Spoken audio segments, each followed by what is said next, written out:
Hello students, welcome back to English literature classes. Today our topic is Sarojini Naidu. Sarojini Naidu as a lyrical poetess. So without wasting much time, we should start this video on this topic. Okay? Introduction. First of all, we should start this video on this topic. Okay? And this question is important for graduation and post-graduation students. Okay? Sarojini Naidu, like P.V. Shelley, is a lyric poetess. Sarojini Naidu जो हैं PV शैली की तरह एक lyric poetess हैं, एक कवित्री हैं Sarojini Naidu. Okay. Almost the whole of a poetry consists of lyrics and the lyric impulse is also found in those poems which are not lyrical. Almost the whole of a poetry, अधिकतर इन्होंने जो पूरी poetry जो हम लोगों के लिए offer की है, कंसिस्ट ऑफ लिरिक, ये लिरिक से जुड़ी हुई है. लिरिक क्या होते हैं? गीत. Okay. And lyric impulse is also found in those poem, और ये जो लिरिक इम्पल्स है, लिरिकल तत्व हैं, वो इनकी कविताओं में पाए जाते हैं. किनकी? सरोजनी नायडू की. which are not lyrical, जो कि lyrical नहीं है. She has written a few ballads, a narrative poem. इन्होंने कुछ few ballads भी लिखी हैं, narrative poems भी लिखी हैं, वर्णनात्मक कविताएं. There are also have lyricism, उसमें भी हमें lyricism देखने के लिए मिलती है. Her ballads may be called lyrical ballads. इनकी जो ballad होती हैं वो lyrical ballads कही जाती हैं. Like the lyrical of Wordsworth, जैसे कि वर्ड्सवर्थ की लिरिकल हैं. हर लिरिकल अपील इज, इनकी जो लिरिकल अपील है, various and wonderful and full of the magic melody. उसमें हमें बहुत सारी भिन्नताएं भी मिलती हैं देखने के लिए. वंडरफुल बहुत ज़्यादा आश्चर्यजनक भी हैं. Full of the magic of melody, और ये पूरी तरह से संगीत से भरी हुई है, मतलब एक संगीतमय जादू से भरी हुई है. Some of her lyrics are among the lyric classes such as, some of her lyrics, कुछ lyrics जो हैं हमें lyric classes के बीच में भी देखने के लिए मिलती हैं. among the lyric classes, जैसे कि पालकिन बियरर्स है, इनकी पोएम है palanquin bearers, to a Buddha seated on a lotus garden and Indian weavers. Okay.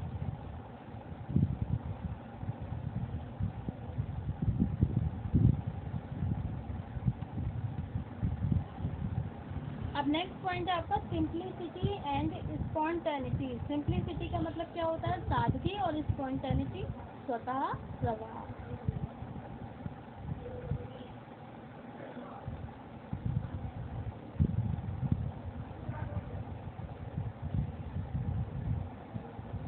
Simplicity, brevity, spontaneity. Simplicity जो सादगी होती है, brevity and spontaneity, music and melody are the main important quality of lyrics. ये जो simplicity है, brevity है and spontaneity, सादगी and spontaneity, स्वतः प्रवाह एंड संगीत एंड द मेलेडी, म्यूजिक, ये सब चीज़ें क्या है? मेन इम्पोर्टेंट क्वालिटी है किसके? लिरिक की. ये एक मुख्य महत्वपूर्ण गुण है किसके? लिरिक की. And all these qualities are found in the lyrics, और ये सारी क्वालिटीज हमें लिरिक्स में देखने के लिए मिलती हैं. रिटन बाय सरोजनी नायडू, जो किसके द्वारा लिखी गई है? सरोजनी नायडू के द्वारा लिखी गई हैं. Just as a flower exhales fragrance in the same way, Sarojini exhales lyrics because of her lyrical qualities, and she is called the Nightingale of India. Okay. It means that जो सरोजनी नायडू हैं, जस्ट एज ए फ्लावर, वो एक ऐसी फूल है, एक्सेल्स fragrance, जो कि अपने अंदर को खुशबू, मतलब एक ऐसी फूल है जो अपने अंदर खुशबू को खींचती हैं. इन द सेम वे, उसी तरीके से सरोजनी नायडू बिल्कुल एक फ्लावर की तरह, just like a flower that exhales fragrance. Okay. जो अपने अंदर फ्रेग्रेंस को खींचती है फूलों की तरह. किसके द्वारा? लिरिक्स के द्वारा. And because of her lyrical qualities, और उनकी जो लिरिकल क्वालिटीज हैं, शी इज कॉल्ड, और अपने लिरिकल क्वालिटीज के कारण ही वो भारत की नाइटिंगेल के रूप में पुकारी जाती हैं, भारत की बुलबुल कही जाती हैं। Once she herself wrote to, एक बार उन्होंने लिखा अपने बारे में खुद। ऑर्थर सिमंस है वो ये कहते हैं कि I sing just as the bird do and my song are as ephemeral. Ephemeral means एक गीत बिल्कुल जैसे कि पक्षी गाते हैं, बिल्कुल उसी तरह से कह रही है मेरे गीत। लेकिन मेरे गीत कैसे हैं, वो क्षण भर में नष्ट होने वाले हैं। Okay, it's mean that it's not ever lasting, ये अंत तक नहीं है, बल्कि कैसे हैं ये गीत तो क्षण भर में नष्ट हो जाएंगे। ओके,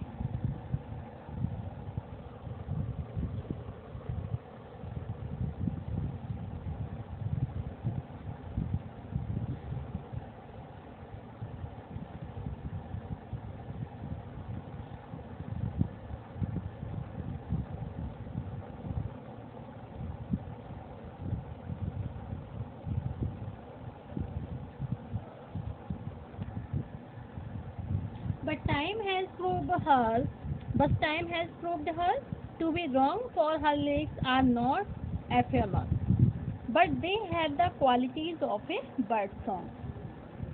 लेकिन समय ने ये सिद्ध कर दिया कि जो भी उन्होंने लिखा है अपने लिरिक्स के बारे में, वो लिरिक्स उनकी क्षण भर में नष्ट होने वाली नहीं है।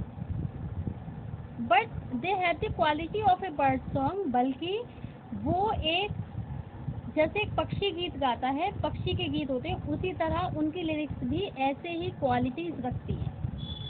Okay, they have the quality of A bird song, बिल्कुल पक्षी वाले गीत की तरह ही क्वालिटी उनकी लिरिक्स में हमें देखने के लिए मिलती है। ओके, अब नेक्स्ट आता है emotional intensity. Emotional intensity is another quality of a lyric. ये जो इमोशनल इंटेंसिटी है वो एक दूसरे गुण है उनकी लिरिक का।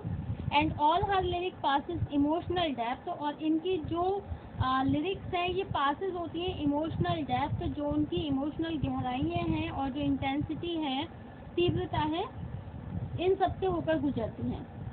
द जॉय ऑफ स्प्रिंग, जैसे बसंत ऋतु का आनंद। द रैप्चर ऑफ लवर, प्रेम की अधिकता। सफरिंग ऑफ ए लवर, प्रेम में lover in separation.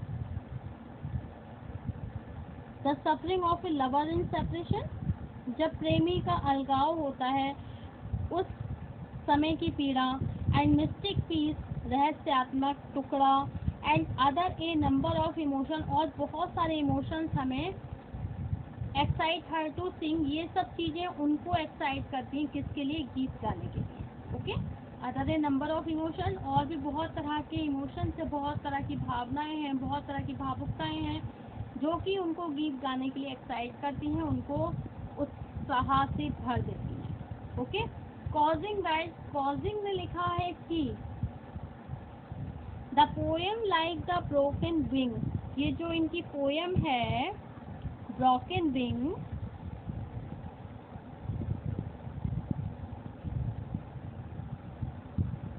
Were of A depth of emotional intensity and sweet me of my speech. ये जो पोएम है broken wing, were of A depth of A emotional intensity, हमें इसमें emotional intensity देखने के लिए मिल रही है। And sweet me of my speech, और ऐसी मिठास जो कि ऑफ माई स्पीच में पड़ी है, जो कि मेरे स्पीच में पड़ी है। Okay, so the poem like the broken wing, one of the depth of emotional intensity and sweet me of my speech. Next point है इसमें romantic element. Okay,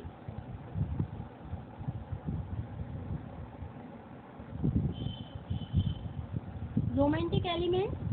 Sarojini lyrics belong to the English romantic school of poetry. Sarojini की जो lyrics हैं वो English romantic school की poetry से belong करती हैं।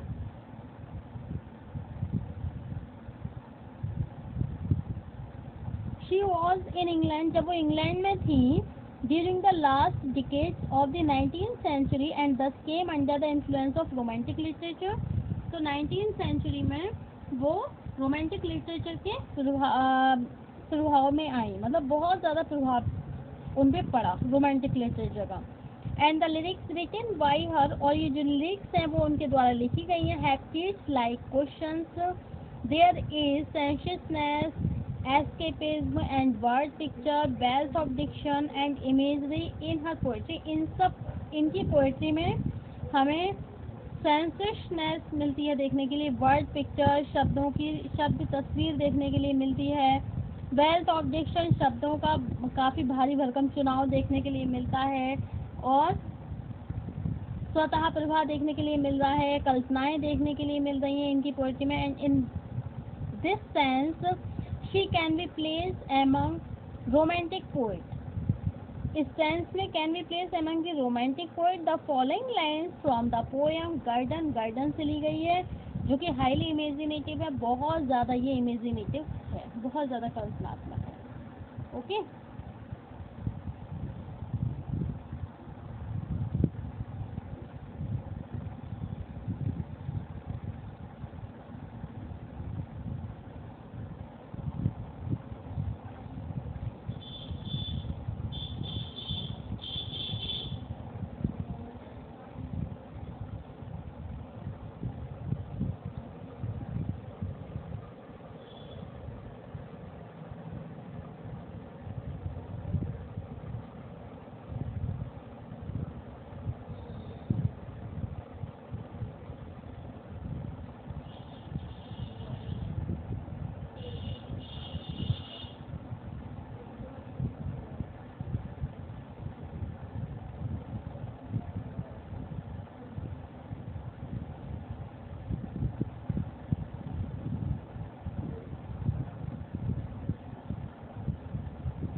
to field and forest the gift of spring, and to hawk and to heroine the pride of their wings, her grace to the panther, her tint to the dove, forms, O my master, the rapture of love.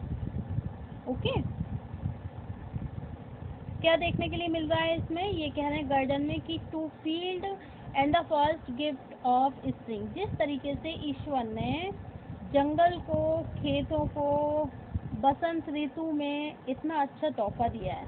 आपने देखा होगा जब spring season आता है तो जितने भी खेत खलियान होते हैं, जितने भी बाग बगीचे होते हैं, वो फूलों से भर जाते हैं।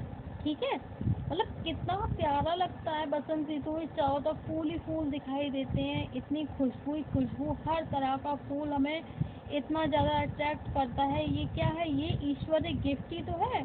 This is the gift of God to the field and the forest of the spring. Okay, to hawk, अब ये कह रहे हैं कि to hawk and the heroine, जिस तरीके से हॉक पक्षी, बाज होता है, बाज, और एंड टू हेरोइन, ये जो बाज पक्षी होता है इसको पंख दिए हैं, मतलब ऐसे पंख दिए हैं जिन पर वो प्राइड फील करता है। इतने बड़े बड़े पंख दिए हैं इस पक्षी को जिस पर उसे घमंड होता है। हर ग्रेस टू द पैंथर, अब चीते को ही देख लो, पैंथर को देख लो, वो देखने में कितना प्यारा लगता है। देखते हैं, अरे पैंथर देखो, पैंथर। तो ये क्या है? His change to the dove, अब डव को ही देख लो, उसमें कलर कितने प्यारे प्यारे होते हैं। Forms O my master, for me O my master, इसलिए हे मेरे ईश्वर, हे मेरे God, the rapture of love, मुझे भी प्रेम की अधिकता से भर दो। ओके, तो कवित्री इसमें कह रही है कि मुझे भी प्रेम की अधिकता से भर दो। जिस तरीके से आपने खेतों को, बाग बगीचों को स्प्रिंग सीजन में उन्हें आप हरा भरा कर देते हो, उन्हें इतना अच्छा तोहफा दिया है। और जो हॉक पक्षी है उसको इतने बड़े बड़े पंख दिए हैं जिस पर वो घमंड करता है। पैंथर को इतनी her grace to the panther, panther भी देख लीजिए, वो भी कितना ग्रेसफुल लगता है। डब को देखिए, उसके कलर इतने प्यारे प्यारे दिए हैं आपने। तो मेरे लिए भी मास्टर, हे मेरे ईश्वर, हे मेरे गॉड, मुझे भी प्रेम की अधिकता से भर दो। ओके, नेक्स्ट पॉइंट है आपका the soul of India.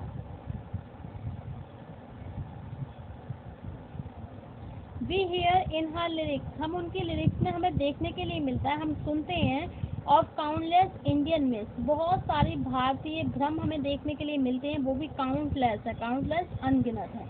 And legends, for example in the poem, इनकी मतलब अगर हम उदाहरण के तौर पे इनकी पोएम देखें कि if you call me is the voice of Radha, इसमें राधा जी की आवाज़ है।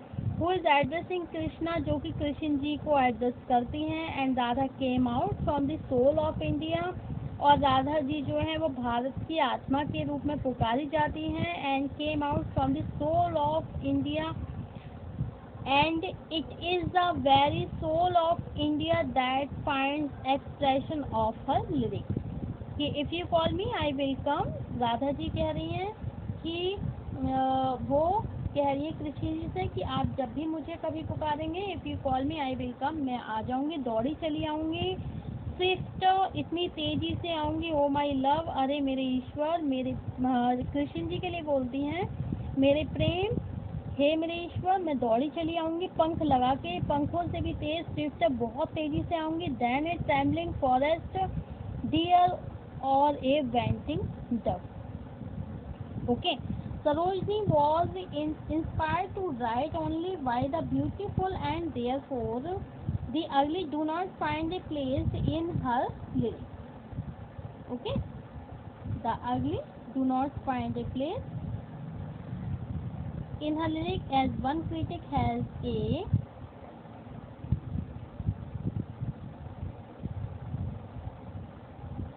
pile remark.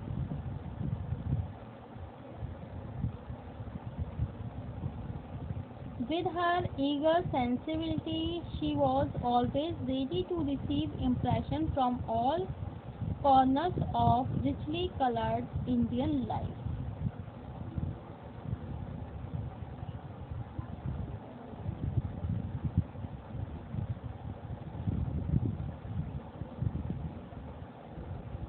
नेक्स्ट पॉइंट है आपका लव फॉर नेचर।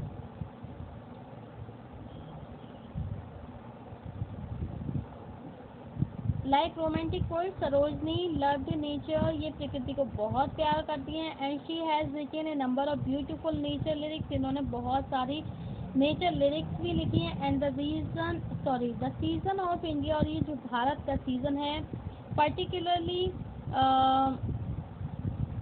फैसिनेटेड हर, वो इन्हें बहुत ज़्यादा फैसिनेटेड करता है, बहुत ज़्यादा अट्रैक्ट करता है। And she sings of,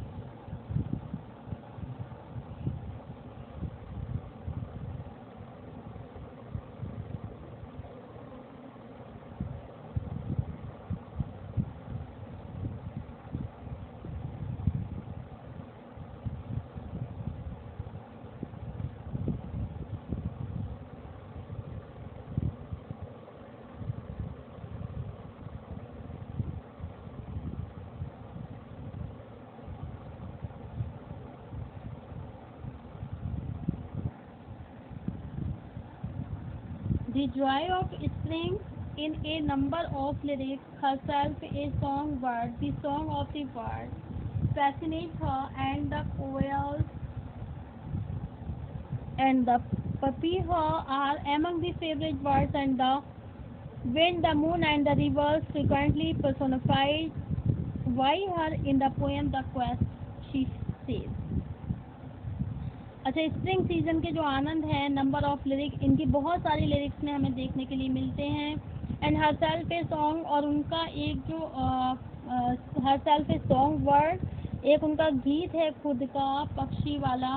the song of the word, ये जो संगीत है, ये जो गीत है पक्षी का। फैसिनेटेड, ये बहुत ही ज़्यादा ब्यूटीफुल है, उनके लिए बहुत ज़्यादा सुंदर है। और कोयल है, पपीहा, एमोंग दी फेवरेट बर्ड्स, उनके ये फेवरेट बर्ड्स हैं, ये प्रिय पक्षी कहे जाते हैं सरोजिनी नायडू के। And the wind and the moon, हवाएं, चंद्रमा, नदियाँ फ्रिक्वेंटली पर्सोनिफाई करी गई हैं, ये सब उनके द्वारा। और इनकी पोएम जब क्वेस्ट में, ये जो द क्वेस्ट है, उसमें इन्होंने कहा है कि माई फुलिश लव वेंट सीकिंग दी एट डाउन, मेरा ये जो मूर्ख प्रेम है वो तलाश कर रहा है उनको, किनको, प्रभु को तलाश कर रहा है। क्राइंग और चिल्ला रहा है कि O wind where is Kanhaiya gone, और कह रही है, हवाओं से कह रही है कि वेयर इज कन्हैया गॉन, कि मेरे कन्हैया जी कहाँ चले गए। Okay, however it is to be noted that her love for nature is one sided. She has expressed her only bright side of nature. फिर भी ये it is to be noted, ये note की गई है दैट उनका love जो है नेचर के प्रति इज वन साइडेड, एक तरफा है। शी हैज एक्सप्रेस, वो एक्सप्रेस करती हैं खुद को only bright side of nature, nature की जो ब्राइट साइड है उसे दिखा रही है, एक चमकीले किनारे को दिखा रही है। But do not dark side of it, लेकिन ये जो डार्क साइड है उसे नहीं दिखा रही है। नेचर फॉर हर, उनके लिए प्रकृति is not red in truth and cloth. Okay, and the next point is her treatment of love, उनका जो प्रेम के प्रति ट्रीटमेंट है, अब हम वो देखेंगे इस टॉपिक में कि क्या बताया है इन्होंने। ओके,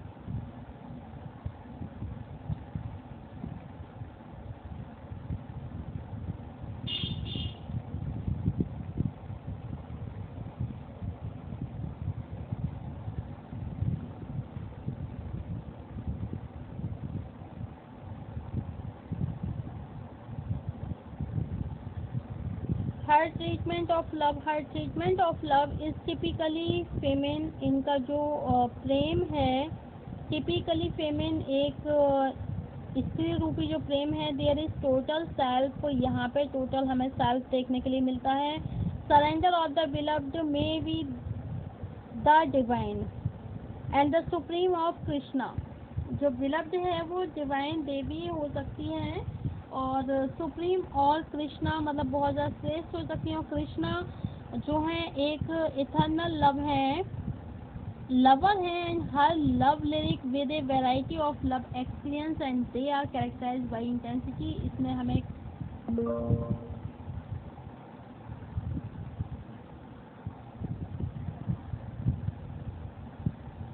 इंटेंसिटी की विशेषताएं देखने के लिए मिलती हैं। उत्तेजना, ये जो उत्साह है उसके द्वारा ये कैरेक्टराइज किया गया है एंड ड्रॉ किया गया both on the Hindu tradition. Okay, and love poetry and Sufi Muslim tradition, most of her lyrics tell about her own love Govinda, Govind Rajalu Naidu whom she married। यहाँ पर ये दिखाया गया है कि उनका जो प्रेम है, एक स्त्री के रूप में जो उनका प्रेम है वो टोटल सेल्फ है, मतलब उन्होंने अपने लिए देखा है। Surrender of the beloved may be divine, ये मतलब एक डिवाइन भी हो सकता था। Beloved may be the divine, जो प्रेमिका है वो डिवाइन भी हो सकती थी। सुप्रीम ऑफ कृष्णा, कृष्णा कृष्ण जी की श्रेष्ठता को देखिए। The lover of her love lyric, इनकी जो मतलब प्रेमी है और उनकी जो लव लिरिक हैं, इसमें हमें बहुत तरह के भिन्नताएं देखने के लिए मिलेंगी। अगर हम लव एक्सपीरियंस देखें तो बहुत सारे प्रेम के अनुभव देखें तो उसमें बहुत सारी हमें भिन्नताएं देखने के लिए मिल रही हैं, बहुत ज़्यादा वैरायटी यहाँ मिल रही है। देयर आर कैरेक्टराइज, जो कि इंटेंसिटी के द्वारा उनको कैरेक्टराइज किया गया है, ड्रॉ किया गया है। हिंदू ट्रेडिशन मतलब जो भारतीय परंपराएं होती हैं, हिंदुओं की जो परंपराएं होती हैं उनके द्वारा, जैसे कि हमने देखा है लव पोएट्री है इनकी, सूफी मुस्लिम ट्रेडिशन में इनकी जो खुद की लिरिक है, उन्होंने क्या कहा है, अपने प्रेम के बारे में बताया है, जो कि गोविंद राजालू नायडू हैं जिनसे उन्होंने शादी की थी। And the following line seems to be autobiographical, यहाँ पे आत्मकथात्मक हमें देखने के लिए मिलती हैं लाइनें। Following line seems to be autobiographical, if you call me, अगर तुम मुझे बुलाओगे, आई विल कम, मैं आ जाऊंगी। फियरलेस व्हाट वी टाइट, मतलब बिना डर के मैं चलती चली जाऊंगी। व्हाट वी टाइट, चाहे पे कुछ भी हो, कोई भी लाइफ में उतार चढ़ाव हो, लेकिन मैं दौड़ी चली जाऊंगी। इफ़ यू कॉल मी, जब तुम मुझे बुलाओगे। ओके, नेक्स्ट पॉइंट है डिक्शन एंड लैंग्वेज। इसमें as far as her diction and ये जो डिक्शन है वो बहुत ही बढ़िया हमें देखने के लिए मिल रहा है, मतलब शब्दों का चुनाव बहुत अच्छा है। मैं इसको इन शॉर्टली समझा दे रही हूँ क्योंकि वीडियो बहुत लंबी हो रही है इसलिए, और मेरा थोड़ा गले में भी पेन हो रहा है, इसलिए मैं आपको इन शॉर्टली समझा दूँगी। डिक्शन, और डिक्शन का मतलब होता है शब्दों का चुनाव, और लैंग्वेज का मतलब होता है भाषा। तो इनके जो डिक्शन है हमें देखने के लिए मिल रहे हैं, जो शब्दों का चुनाव है वो भी बहुत बढ़िया है। And it is a rare union of simplicity, बहुत ही सादगी हमें देखने के लिए मिल रही है। सोफिस्टिकेशन, उनको रिफाइन किया गया, मतलब बहुत ही शुद्ध इनके शब्द देखने के लिए मिल रहे हैं। देयर इज़ नो आर्टिफिशियलिटी, कोई बनावटीपन नहीं है यहाँ पे। Sarojini was a painstaking artist, वो एक तरीके से पेन्स टॉकिंग आर्टिस्ट हैं। एंड हु कुड ऑफर achieve almost classical simplicity and austerity, serious भी हैं, परफेक्शन प्रेम भी दिखाती हैं। मैनी ऑफर लाइन्स, उनकी बहुत सारी लाइनें एपिग्रामेटिक हैं, सूत्रात्मक भी हैं। एंड हर उनकी जो सिमलीज हैं, मेटाफर हैं, यूजुअली ड्रॉन की गई हैं कॉमन सेंस के द्वारा and sight of the nature.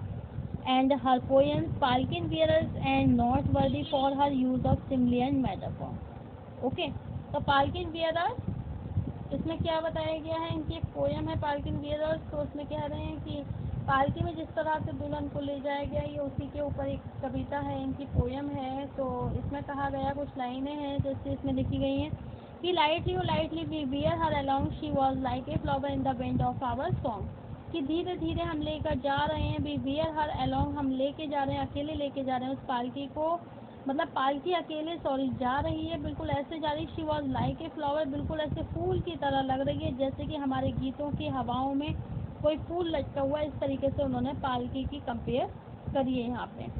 Okay, and the last आएगा अब आपका कंक्लूजन। दस the Sarojini is a good lyricist, इस तरीके से वो एक बहुत ही बढ़िया लिरिसिस्ट कही जाती है। And can not be denied, हम इस बात को मना नहीं कर सकते हैं कि no Indian women has written so many and such perfect song in English as Sarojini Naidu। कोई भी ऐसी भारतीय वीमेन नहीं है हैज रिटन सो मैनी, जिन्होंने इतने सारे लिरिक्स लिखी हों, वो भी इतने अच्छे परफेक्ट सॉन्ग लिखे हों इंडिया में। मतलब जो सॉन्ग है किसके, ऑफ इंडिया, भारत के सॉन्ग को लिखा है उन्होंने इंग्लिश में, वो कौन है, सरोजनी नायडू हैं। And her lyrics are variables and not its gallery of India folk character, she has also dealt with the problem of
life and death in her lyrics, life और डेथ के बारे में भी इन्होंने लिखा है। And in her lyrics the lyrics written on nature and love, इनकी जो लिरिक्स हैं वो प्रकृति पर भी लिखी हैं, प्रेम पर भी लिखी हैं। Are remarkable all the lyrics have the quality of song, इनकी सभी लिरिक्स जो हैं वो गीतों के गुणों को रखती हैं।